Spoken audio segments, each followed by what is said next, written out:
Zara pressed her pale blue fingers against the observation deck window, watching the small blue planet rotate slowly beneath her ship. The stars around Earth seemed dimmer than those near her homeworld of Kepler 442b. But something about this system felt different. Something felt alive. Her species, the Volari, had conquered 43 star systems in the past century. They moved like shadows through space, taking what they needed and leaving empty worlds behind. The Galactic Council feared them. The Centaurians fled at the sight of their black ships. Even the mighty Corvathians negotiated rather than fought. But humans were supposed to be nothing. Captain Nix entered the observation deck, her silver hair flowing behind her like liquid metal. The surface scans are complete, Zara. The humans have primitive technology, nuclear weapons that could barely scratch our shields, projectile weapons that fire metal slugs. Their fastest ships cannot even reach half-light speed. Zara nodded but kept staring at Earth. Then why does the Council want this world so badly? Resources: water, rare minerals, and the humans themselves. They make excellent servants when properly trained. Nix moved. Beside her, your grandmother conquered the Altarians in 3 days. Your mother took the Procyon system in less than a week. This should be simple for you. This was Zara's first conquest. The Volari tradition required every young warrior to claim a world before their 25th birthday. She had chosen Earth because the intelligence reports made it seem easy. A species that had not even left their own solar system. A civilization that fought among themselves over invisible lines on maps. But as she watched the planet turn, something nagged at her, something the reports had missed. Begin the descent, she ordered. Target their largest population centers. We'll start with the continent called North America. The invasion fleet descended through Earth's atmosphere like falling stars. 20 massive ships, each carrying 1,000 Volari warriors. Zara expected the humans to surrender within hours. Most species did when they saw the overwhelming force against them. Instead, the humans did something unexpected. They fought back. Not just their military, everything fought. The old ones who could barely walk picked up weapons. Young ones who should have been hiding joined the battle. Even their females charged into combat alongside the males. Zara watched from her command ship as human aircraft threw themselves against her vessels. The primitive fighters had no chance against Volari shields, but they kept coming one after another, after another, after another. Commander, her tactical officer, called. The humans are using unconventional tactics. They're ramming our ground forces with vehicles loaded with explosives. Kamikaze attacks, Nix said with disgust. Wasteful and primitive. But Zara felt a chill run down her spine. She had never seen a species willing to sacrifice themselves so completely. The Altarians had surrendered when they lost 10% of their forces.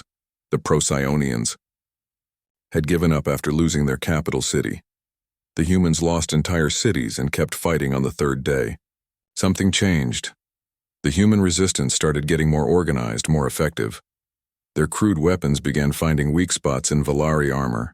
Their tactics became unpredictable, desperate, brilliant. A transmission came through on all frequencies. A human female with brown hair and determined eyes appeared on every screen. She wore a military uniform torn and dirty from battle. To the invaders who think they can take our world, the human said, "My name is Commander Lisa Parker of the United Earth Defense Force. You have made one mistake. You underestimated us." Zara leaned forward. "Identify this human." "Unknown." "Commander, she appears to be organizing resistance cells across multiple continents." The human continued, "You may have superior technology, you may have more ships, but you don't understand what you're fighting. You're not just fighting humans. You're fighting for our children, our families, our future. And humans will die for that. We will all die for that before we let you win." The transmission cut to images from across the planet, humans building barricades from destroyed vehicles, children as young as 10 learning to use weapons, elderly humans making explosives from household chemicals, scientists working around the clock to understand Volari technology. Then came the impossible part. The humans started winning, not through superior firepower or technology, through sheer stubborn refusal to quit. They learned from every battle, adapted to every tactic, turned their own weaknesses into strengths. When the Valari used energy weapons, the humans learned to use mirrors and reflective surfaces. When they used ground vehicles, humans dug tunnels and attacked from below. Commander Parker appeared again after 2 weeks of fighting. Her uniform was cleaner now. Her eyes were brighter. To any aliens watching this broadcast, she said, "We've captured 12 of your ships. We've taken apart your weapons and learned how they work. We've interrogated your prisoners and learned your language, your tactical systems, your command structure, your home world coordinates." Zara felt ice in her veins. "That's impossible. Our encryption is based on mathematical principles." Parker continued, as if she could hear, "Mathematics that any intelligent species can eventually understand. You made another mistake. You assumed we couldn't learn fast enough to matter." The tactical displays showed the truth. Human forces were now using modified Valari weapons against them. They had figured out how to penetrate the shields, learned to jam. The communications turned captured ships against the fleet. But it wasn't just the technology. The humans had something else, something that made Zara's trained warrior instincts scream warnings, something that made her people, the conquerors of 43 worlds, start to feel afraid. They had each other. Every human who fell was replaced by 3 more. Every position they lost was retaken within hours. They shared information across impossible distances, coordinated attacks between groups that had never met, fought with a unity that defied everything the Valari knew about warfare. On the 5th week, the impossible became reality. The humans launched their counterattack. Somehow, impossibly, they had managed to get their people onto Valari ships, not through superior stealth or advanced infiltration techniques, through simple, desperate courage. They had literally climbed onto moving vessels during combat, grabbed onto landing craft. As they lifted off, hidden in cargo holds like some primitive story, Commander Parker's final transmission came from the bridge of Zara's own flagship. "Hello, Zara," she said, sitting in the captain's chair. "We need to talk."